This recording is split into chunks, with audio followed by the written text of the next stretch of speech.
Me comenta Aurora en relación con este sinvergüenza que está utilizando mi nombre y mi imagen por esta aplicación de Telegram, donde utiliza ahí una fotografía mía y actúa como si yo estuviera interactuando con la persona que cae inicialmente en esta trampa. Es una estafa completa. Por favor, si les habla alguien diciendo que yo le voy a dar una asesoría para la compra de bitcoins o alguna otra cosa que una inversión, por favor, descarte eso. Yo no acostumbro a hacer eso, me parece un acto irresponsable es que yo esté utilizando este medio para decirle a la gente en qué debe invertir su dinero. Eso no es serio. Y la otra cosa es que en la medida en que usted no responda a esto, bueno, pues esta persona llegará a cansarse, espero, o buscar otras formas de andar estafando. Son actividades delictivas las cuales por las características mismas de las redes sociales, pues es un gran problema. Entonces, solamente cabría aquí esperar que la sensatez y la prudencia sea la que rija y cuando le pida, oiga, que mire, que necesito su tarjeta y esto, lo manden por un tubo. Es más, pueden mandarlo a la finca de Palenque del presidente de la República. Ahora sí, continuamos. A partir de este momento comienza la parte editorial de Platica con Ángel. Parte editorial correspondiente al 16 de enero del año 2023. Muy bien. He titulado al editorial de hoy de esta manera, la repito, tampoco para esto servirá la Guardia Nacional. Hagamos memoria. Allá por 2019, creo que fue abril o mayo, una cosa así, el presidente de la República concedió una larga entrevista a personal de la jornada. No sé si eran sus editores principales, algunos reporteros. El caso es que les concedió en Palacio Nacional una larguísima entrevista y aburrida además. Recuerden ustedes que La Jornada es un periódico que tiene una vida ficticia y real. Si no le estuvieran dando casi 200 millones de pesos anuales del erario, La Jornada habría desaparecido hace muchos años. Con Peña mismo ya inició esa dependencia del dinero público. Pero muy bien. En esa entrevista hay una pregunta que le hacen estos personal de La Jornada. Le dicen algo así como, ¿y qué piensa usted de las Fuerzas Armadas? Tiene toda la nota, toda la característica de ser una pregunta sembrada por la respuesta que del presidente. Y dice palabras más, palabras menos, lo siguiente. Si por mí fuera, yo desaparecería las Fuerzas Armadas y solamente me quedaría con una Guardia Nacional. Y haría de México un país pacifista, sin ejército y cosas por el estilo. Con esto lo que quiero decirle a ustedes es que data de hace muchos años este odio, este coraje que tiene el presidente hacia las Fuerzas Armadas. Su vida delictiva, sobre todo en el trópico, en Tabasco, bloqueo de pozos petroleros, de carreteras, etcétera, el incitar a las personas, usuarios del servicio de energía eléctrica que no paguen la luz, etcétera, de una manera directa o indirecta, se ha enfrentado a las Fuerzas Armadas, particularmente en el caso de los pozos de petróleos mexicanos. Además, en sus intentos, dos, si no estoy equivocado, por ser gobernador de Tabasco, fue la derrota lo que obtuvo.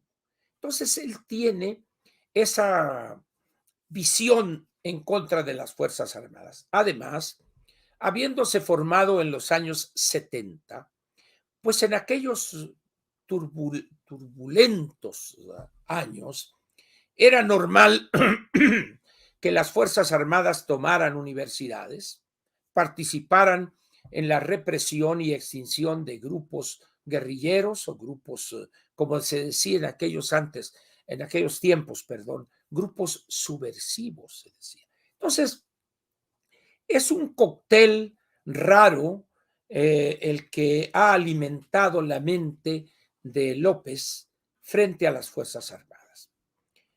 Posteriormente, trata de llevar a la práctica eso cuando desaparece, extingue a la única fuerza policíaca que había dado visos de eficiencia, la Policía Federal. La extingue, la desaparece de un plumazo, e incorpora a algunos aquí, allá, los pone a cuidar edificios, etcétera. Y algo que se había logrado y que no era perfecto, pero que era una gran base para seguir mejorando el combate a la delincuencia, se echó a perder. ¿Por qué? Porque fue en tiempos de Calderón, porque la formó, la apoyó, la hizo fuerte García Luna, Genaro García Luna. Entonces, de repente, pues que una Guardia Nacional y empiezan los problemas. La discusión sobre el aspecto constitucional, debe ser una fuerza civil, comandada por un civil, ya todo lo que pasó con la Guardia Nacional. Muy bien. Incluso ahorita hay una controversia constitucional radicada en la Suprema Corte y por esa actitud, pues no voy a decir de abyección hacia López Obrador, pero sí al menos de no querer confrontarse con él, el ministro presidente anterior, eh, pues ahí la dejó y no dijo, oye, ¿cómo va ese asunto? Porque ahí está, en esa controversia, la prohibición en el sentido que la Guardia Nacional debe adscribirse a la Secretaría de la Defensa Nacional. ¿Por qué? Porque el artículo 21 de la Constitución, en aquella gran discusión que se tuvo el 19, se estableció en el texto constitucional que la Guardia Nacional era un cuerpo civil. En consecuencia, no puede estar bajo el mando militar. Pero él, por sus pantalones y dándole vuelta a la Constitución, se plantea y se pasa a la defensa con su personal, presupuesto, equipo, etcétera. Y al llegar la acción de esta controversia constitucional, se quedan las cosas como están y está detenido ese proceso. No ha resuelto, no ha habido resolución todavía, no hay un proyecto terminado en la Suprema Corte. Espero que con la doctora Piña, la nueva presidente de la Suprema Corte, se agilicen las cosas y se resuelva ese tema ahí. Pero el presidente insiste, nombró a un general con licencia en retiro para dar, bueno, es que ya no está en activo, está en retiro, lo cual fue un eufemismo, una leguleyada, pues, ¿no? Pero se esperaba, de acuerdo a la visión del presidente, acciones casi mágicas de la Guardia Nacional, que iba a combatir, bueno, nomás les faltó decir que combatiría el cambio climático.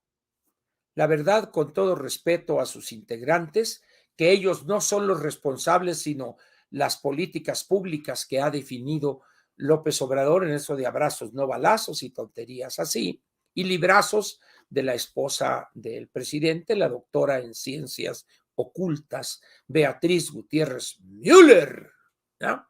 Entonces, ha sido un fracaso rotundo, la criminalidad ha aumentado, no hay control en algunas zonas del país de los grupos criminales. Se han armado y retan al ejército en no pocas ocasiones. Su capacidad de fuego ha aumentado tremendamente y además han ampliado con esa complicidad de parte del Estado mexicano, ordenada esa complicidad por López Obrador. Tienen una base social hoy que no hay un solo grupo guerrillero en los años 60 y 70 que haya soñado siquiera en tener, además de esa capacidad de fuego, esa base social. De tal manera, pues, que el balance de la Guardia Nacional es que para nada sirve. Ha sido un rotundo fracaso ese proyecto del presidente. Muy bien. En esas estamos cuando empiezan a darse en el metro no solo el accidente de la línea 12, el otro problema que hubo en la estación Tacubaya, si no estoy equivocado, ahora los temas estos del vagón que se estrelló con otro, etcétera, y los accidentes diarios, que una llanta, que un cable, que humo, etcétera, etcétera. Y ante la incapacidad total de la anticientífica Sheinbaum, que decía el metro esto cuando estaba en campaña el 2018, y hoy calla, y le han ido reduciendo en términos reales las cantidades para el mantenimiento. El sindicato ha dicho por todos los medios y en todos los lugares donde les ha sido permitido expresarse, la penuria que hay en materia de repuestos, almacenes vacíos, etcétera, etcétera. Pero mientras ellos haciendo negocios le acaban de otorgar a una compañía china la remodelación de la línea 1, y es una cosa muy curiosa porque esta línea 1 tiene la tecnología francesa de esta compañía Alstom. Cuando se dan a conocer los, las características de la licitación, la compañía esta francesa dice: señores, muchas gracias por invitarme, pero yo así no le entro, porque esta es una licitación a modo para una compañía china, que no tiene experiencia en eso, pero en fin, total que ahí andan, no se saben los avances, etcétera. ¿Y por qué?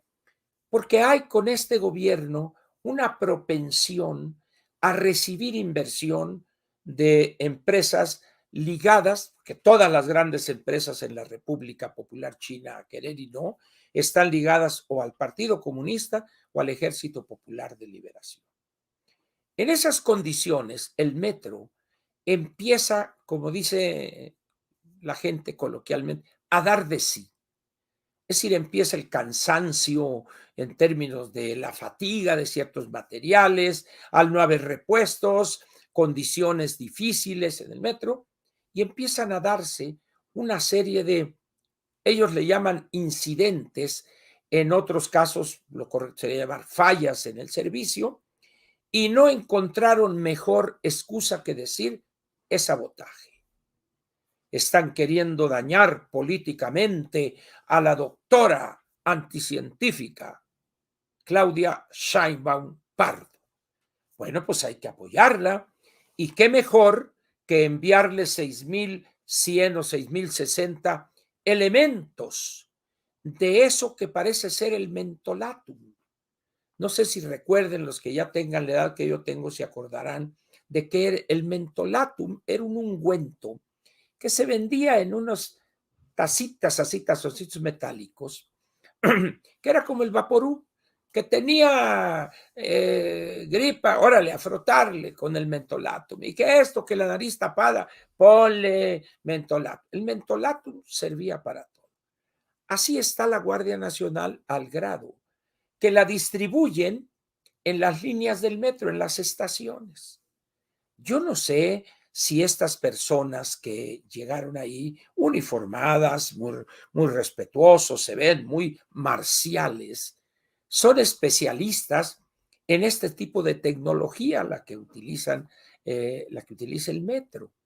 Van a vigilar, bueno, el metro, tengo entendido, tiene alrededor de 1,600 vigilantes, tiene cámaras, de tal manera que el problema no es vigilancia, además tienen un servicio de la policía bancaria e industrial, y todavía meter ahí 6,000 integrantes de la Guardia Nacional, pues lo único que generó fue actos de repudio, algunos quizá espontáneos y otros pues no tan espontáneos.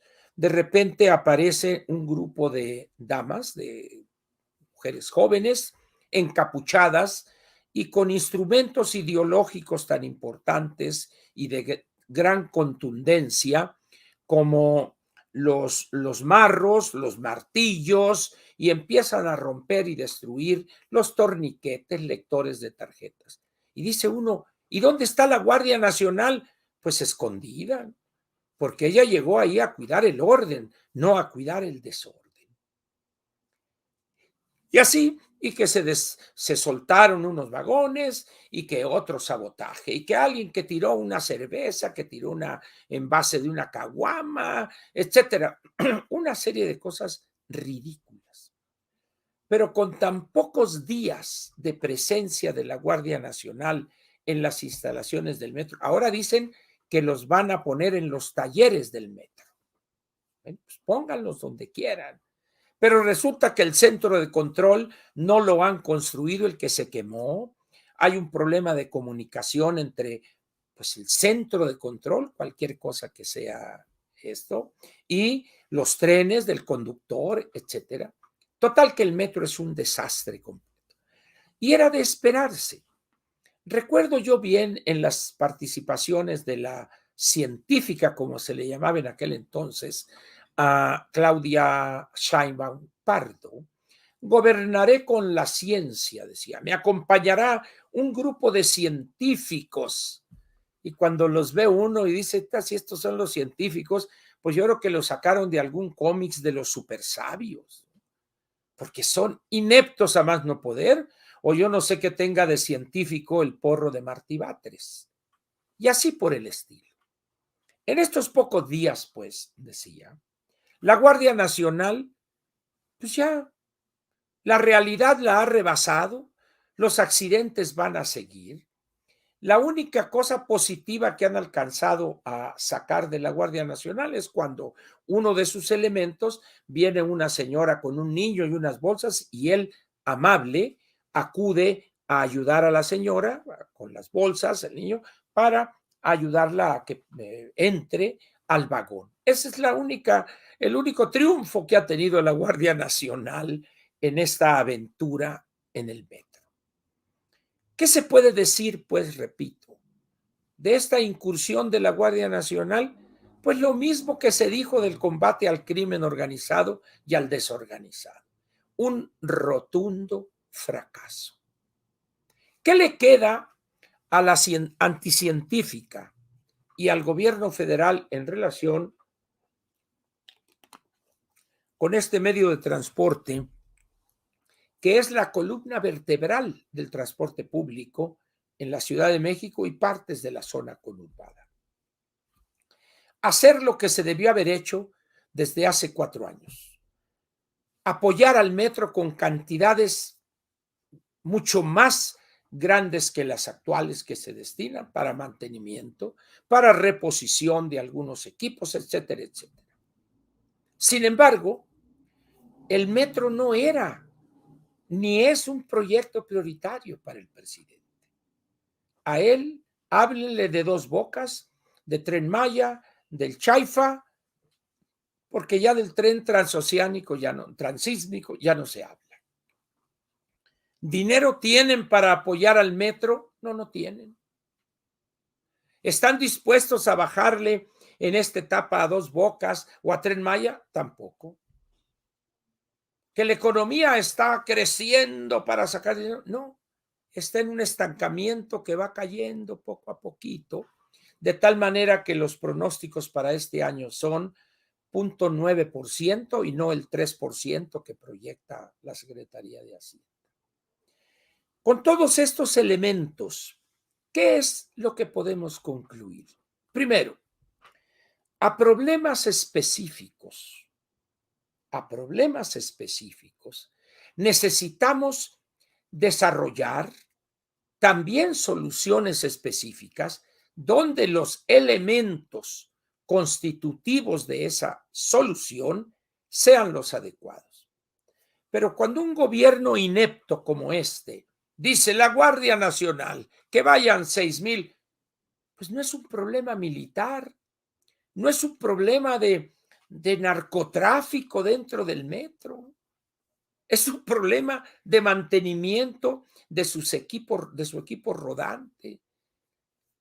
Vea usted, yo no sé si usted viaja por avión y le toca viajar por la parte del circuito interior que va de Río Consulado, donde está el Hospital de la Raza, rumbo a Oceanía, esa ruta. Y otra vez, si lo llega a hacer, sea en su propio automóvil o en taxi o en Uber, lo más probable es que en Uber, y observe usted el estado en que se encuentra el cableado que va con la ruta donde va el metro, esos que cuelgan ahí en una malla ciclónica. Y usted se va, lo menos que va a hacer es preguntarse, ¿la Virgen de Guadalupe existe? Y se va a responder sí, porque ante este cochinero que se ve aquí, la única fuerza capaz de hacer que funcione el metro es la de la Virgen Morena. El metro está prendido hoy materialmente con alfileres.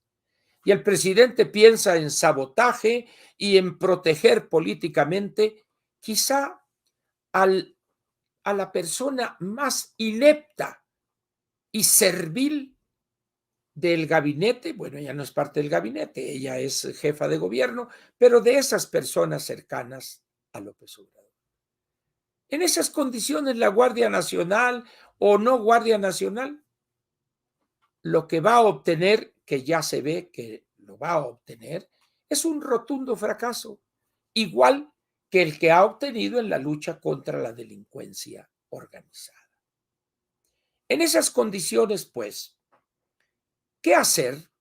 Bueno, la Ciudad de México tiene 16 alcaldías. En la elección intermedia, esta reciente, la más reciente, el Morena, el partido Morena, perdió 9 y a punto estuvo de perder otra, pero perdió 9. A como se ven las cosas y con la conducta y comportamiento en términos de la gobernación de la Ciudad de México, es muy probable que el año próximo, en las elecciones en el 24, ya no sean 9 alcaldías las que perdería Morena, sino probablemente 12 o 13. Ganaría Iztapalapa, y quizá la Gustavo Amadero posiblemente, y alguna otra por allá de las que están en la parte rural de la Ciudad de México. Y también es muy probable, no podría decir yo, es seguro, ¿verdad? Pero es muy probable que perdiere también la jefatura de gobierno. El trabajo que ha hecho la anticientífica Sheinbaum es deplorable, por decirlo menos. ¿La salvará de esa caída al precipicio la Guardia Nacional? No. Como decíamos antes, ni yendo a bailar a Chalma se salva la anticientífica Sheinbaum. Ni yendo a bailar a Chalma. Ni recorriendo esa parte de la calzada de la villa de rodillas y con una penca de nopal en el pecho y en la espalda. Ni así se salvará la anticientífica Claudia Sheinbaum Pardo. Muy bien. Aquí termina la parte editorial de Platica con Ángel, correspondiente al lunes 16 de enero del año 2023.